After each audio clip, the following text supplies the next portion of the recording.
Hello students, I hope you guys doing well. Today we will discuss the definition of an accounting. But before that, you people have to keep in mind that we don't have to stick to the definition because different writers have defined it in different ways. We just have to understand the concept. After that you can define it in your own words. तो आइए देखते हैं accounting की definition को. Accounting is a systematic process of identifying, recording, classifying, summarizing, presenting and communicating of financial information of a business to the users for decision making.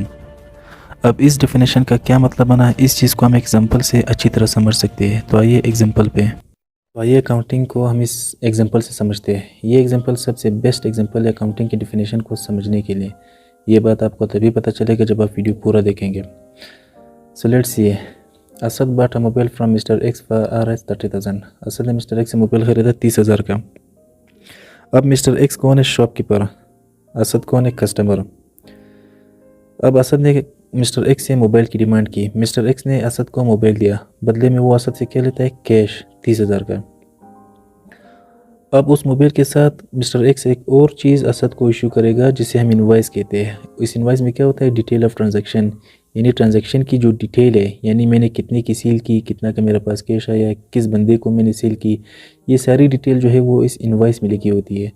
तो उस invoice की दो कापी होगी. एक कापी वो असद को देगा, दूसरी कापी वो अपने पास रखेगा. अब इसके बाद मिस्टर एक्स क्या करेगा? मिस्टर एक्स जो है उसके पास एक रजिस्टर होगा जिसे अकाउंटिंग की ज़बान में बुक ऑफ प्राइम एंट्री कहते हैं.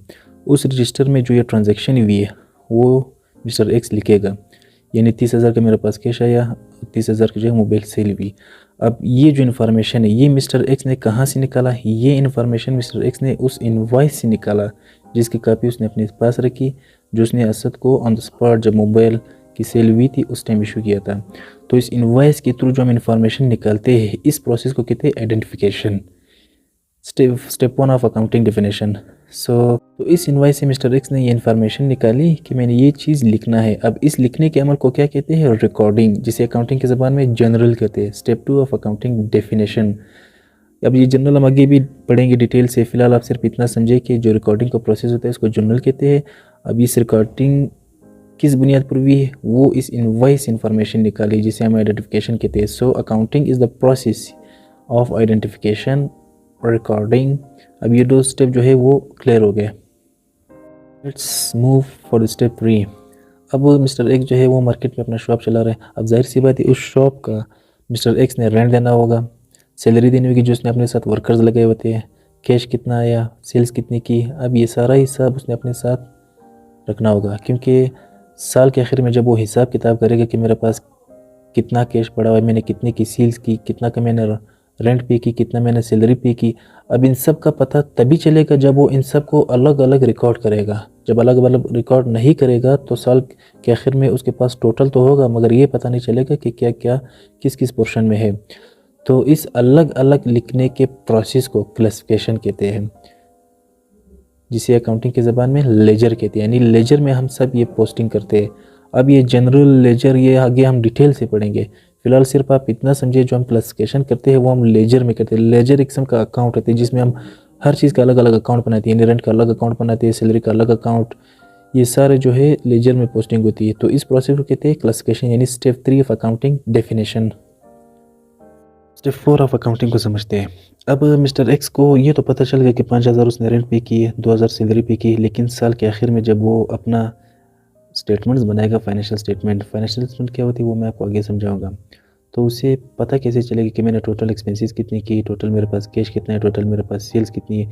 ये चीज़ें मिस्टर एक्स को तभी पता चलेगा जब वो उन सब का एडअप करेगा. यानी 5,000 उसने रेंट दी थी, 2,000 उसने सैलरी पे की थी, इन दोनों को जमा करके 7,000 आएगा.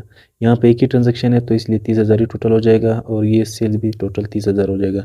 अगर तो 3 ट्रांजैक्शन और होती तो उनको भी हम जमा करके यहाँ पे टोटल निकालते हैं. अब इस टोटल करने के अमल को समराइजिंग कहते हैं. यानी step 4 of accounting definition. Summarising हम कहाँ पे करते हैं? ट्रायल बैलेंस में. ट्रायल बैलेंस क्या होती है और ट्रायल बैलेंस में हम क्यों लिखते हैं? ट्रायल बैलेंस जो है लिखते इस वजह से ताकि बैलेंसेस का टोटल किया जा सकते हैं. और ट्रायल बैलेंस होती है कि ट्रायल बैलेंस में जो बैलेंस होती है वो आगे जाके फाइनेंशियल स्टेटमेंट में ट्रांसफ़र होती है. यानी ट्रायल बैलेंस की बुनियाद पे हम आगे फाइनेंशियल स्टेटमेंट बनाते हैं.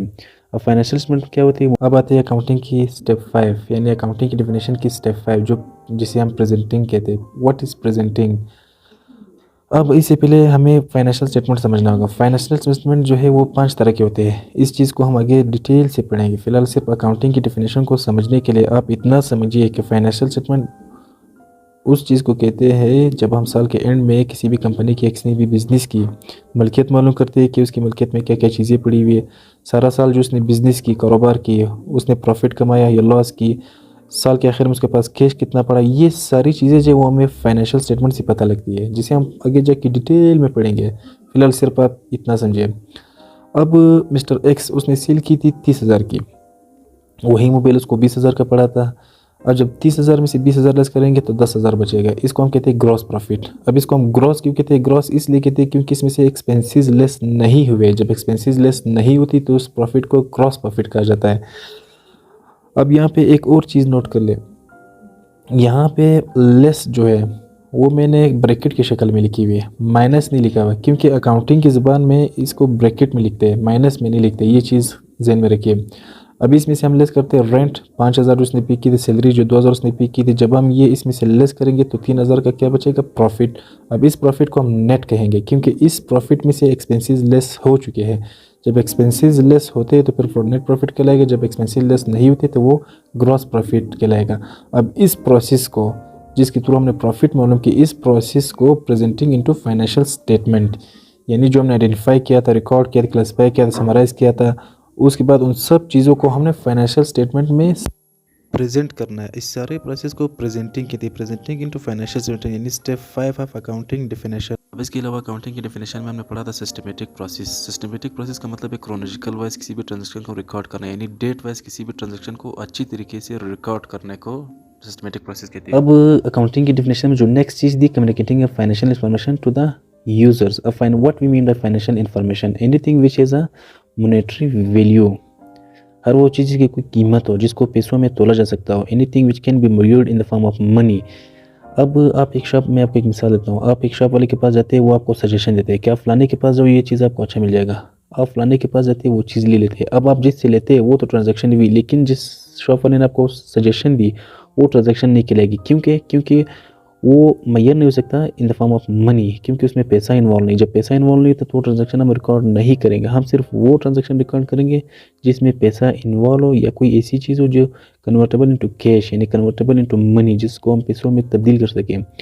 तो इसको कहते हैं फाइनेंशियल इन्फॉर्मेशन। और एक चीज़ याद रखना, नोट अपने साथ लिख ली ये चीज़, financial term should be included in the definition of an accounting. Without the inclusion of financial term, accounting definition would be considered irrelevant। तो फाइनेंशियल टर्म जो है वो बहुत ही लाजमी अकाउंटिंग की डेफिनेशन में, क्योंकि सारा अकाउंटिंग जो है वो फाइनेंशियल टर्म पर ही बेस्ड है। तो यूज़र्स पे, communicating of financial information to the users कौन होते हैं? यूज़र हर उस शख्स को कहते हैं जिसका डायरेक्ट या इनडायरेक्ट आपके बिजनेस के साथ इन्वॉल्वमेंट हो। फॉर एग्जांपल शेयर होल्डर जो कंपनी के मालिक होते हैं, किसी भी बिजनेस के मालिक होते हैं, उसने कंपनी में इन्वेस्ट की होती है। क्रेडिटर्स म्यूचुअल, जिनके हम कर्जदार, बैंक जिनसे हम लोन लेना होता है बैंक से, फाइनेंशियल जो वो भी हमें लोन देते हैं, डायरेक्टर्स वो कंपनी चला रहे होते हैं। अब जब इनको आप अपना रिकॉर्ड दिखाओगे तो उस रिकॉर्ड की बुनियाद पे वो लोग डिसीजन लेंगे। डिसीजन किस तरह लेंगे? अब इस एग्जांपल में हम लोगों ने 3,000 का प्रॉफिट निकाला था।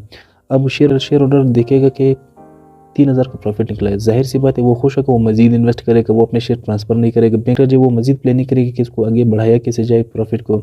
तो इन सब चीज़ों की बुनियाद पे डिसीजन लेती है। और यूज़र्स हर उस शख्स को कहते हैं जिसका डायरेक्टली इनडायरेक्टली आपके बिजनेस के साथ इन्वॉल्वमेंट हो।